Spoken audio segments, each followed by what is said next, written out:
seu nome? Daiana Costa. Ah, sim. Deixa eu perguntar.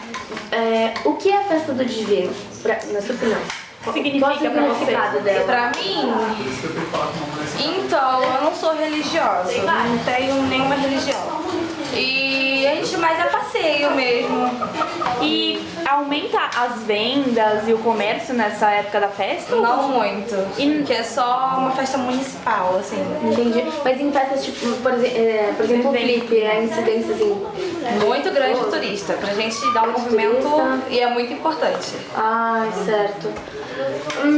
Você vê a festa do Divino e essas outras festas, assim, como uma coisa mais, tipo, cultural ou uma coisa mais voltada pra conseguir arrecadar dinheiro e uma coisa econômica, assim? Você acha que ela... Não, pra mim não, porque, tipo, eu trabalho, não tenho loja, tipo, pra os donos de loja, pra eles são lucros, essas festas, mas pra gente é mais a passeio mesmo, de amigos, namorado, é mais isso, mas a Flip é super importante pra gente, pra mim, assim, eu gosto muito.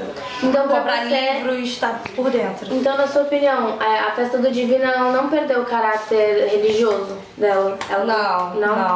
Não, aqui na cidade é bem presente mesmo. O povo espera pela festa. E você é daqui de Paraty? Só.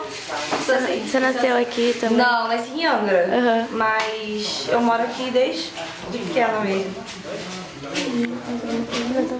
É cultura? O que é cultura pra você? A cultura pra mim é uma coisa super importante. Acho que a gente tem que passar a conhecer, ter bastante conhecimento através de tudo. Você acha que Paraty é uma cidade que ela, tipo, Ela transmite uma cultura, uma parte da cultura importante brasileira? Sim. falta Tem um pouco?